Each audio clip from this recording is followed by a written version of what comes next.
I have a pretty incredible clip to play for you guys here today. It's not every day that you just have a Liberal Party MP effectively come out and admit that his own government is deeply immoral and lacks any moral backbone. Anthony Housefather, the Liberal MP for Mount Royal, in this clip is reacting to the fact that the Liberal Party voted in favor of the NDP's motion to basically call for a ceasefire in Gaza and then establish the state of Palestine, which the entire implication of the motion is that Hamas and Islamic Jihad should run this new state of Palestine, the terrorist organization that ended up killing 1,200 Jewish people in southern Israel. And the NDP and a lot of liberal MPs don't seem to give a crap. They actually don't like Israel far more than they don't like terrorist groups murdering people. And so Anthony Housefather is suddenly caught out here, realizing that everyone around him is a psychopath. Is this the first time you're actually kind of reflecting on your role within this party? I mean, this has been going on for a number of months now. There's been tensions in Canada, rising anti-Semitism. You've seen your government struggle to sometimes or come up with a position that satisfies everybody, and you've kind of been at the forefront of this. But is this the first time you're actually kind of reflecting on your future here? I think it's the first time in my parliamentary career that I've had a reflection like this, where I truly felt last night that a line had been crossed. When my party members got up and cheered and gave a standing ovation to Heather McPherson and the NDP, I started reflecting as to whether or not I belonged. And I will let you know further how I feel over the coming days. For the moment, I'm still there. Like, I could definitely see Anthony Housefather in the next month not crossing the floor to the Conservatives. He's still way too much on the hard left for the Conservatives to accept him, and I wouldn't want them to. He has a lot of issues. But Anthony Housefather could definitely end up sitting as an independent. I think in order to just gird up his reputation in the long run, I don't think he can stick around in the Liberal Party anymore. And in that clip, you can even tell, like, he's a seasoned politician. It's not like this is his first term. I think this is his second or third term right now. He knows how to speak in front of cameras, in press conferences, and all that stuff. He's chaired multiple committees. And when I say he's also quite hard left, he was one of the people who helped cover up the SNC Lavalin scandal. So I'm not letting him off the hook for any of that just because of this sort of fairly raw clip of him actually being fairly open about the immorality of the Liberal Party. But you can tell he's actually stuttering there, not quite knowing what to say. And I think this is probably the first time the man's probably truly been off script, not being told by the Liberals what kind of talking points to use in front of the cameras. He is genuinely considering a break with the Liberal Party.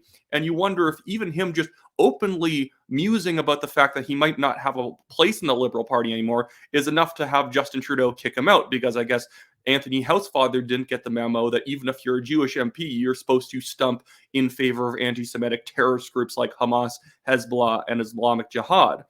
And so, again, I don't think that he should go over to the Conservatives. He's far too hard left. But I hope that Anthony Housefather now takes this moment in time, realizes the immorality of the Liberals in this situation, the lack of moral backbone that would lead them to vote for a pro-terrorism motion by the NDP, should make him reflect on whether or not he's done things in the past that were as immoral, but just on a subject that didn't cut as deeply for him. Because I've literally covered him doing fairly nasty stuff in the past. Not just the covering up of the SNC Lavalin scandal by trying to kill the investigation in committee, but he's done pretty offensive things in the past himself too. And again, I'm not trying to then say undermine that his point against the Liberals in this situation is illegitimate. It's perfectly legitimate, but I think it's also legitimate for me to bring up things like this. Anthony Housefather effectively trying to call a black U.S. Supreme Court Justice, Clarence Thomas, an Uncle Tom because he voted to overturn Roe v. Wade. That he said that he wants to bring America back to pre-Civil War times, to basically antebellum slavery times. So Anthony Housefather has been absolutely complicit in immoral attacks on other people and has taken immoral stances on many issues.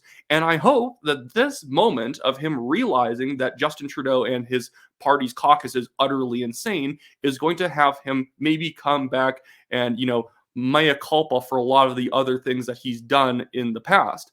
And I think that especially for the Jewish community in Canada, they have to get rid of pretty much every single one of these Liberal Party MPs who supposedly stands up for the Jewish community, yet will go and meet with people like Abbas in the West Bank, the Palestinian Authority leader who pays terrorists to kill Jewish people in Israel, and people like Yara Sachs went to go meet him, and others like Marco Mendocino, who voted for this motion because they lack spine. You are not actually supporting the Jewish community as a Jewish MP if at every turn you basically do everything you can to ignore anti-Semitism in Canada and to ignore anti-Semitic terrorism on an international stage.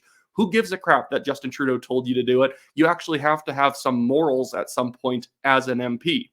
Anyways, that should be it for me today, guys. I just quickly want to plug the fact that I, Wyatt Claypool, am running for the Calgary Signal Hill Conservative Party nomination. If you live on the west side of Calgary, check if you live in this riding. These are what the new boundaries will look like. Buy a Conservative Party federal membership. Anyone in your household 14 years old and older can buy a membership and vote in the nomination. And check out the website, the description below, WyattClaypool.com. And then you can also donate to myself and the National Telegraph's legal fund. This is Give, Send, Go, link in the description. We're being sued by a billionaire developer for no reason. He has no evidence we defamed him. He has nothing to actually go on.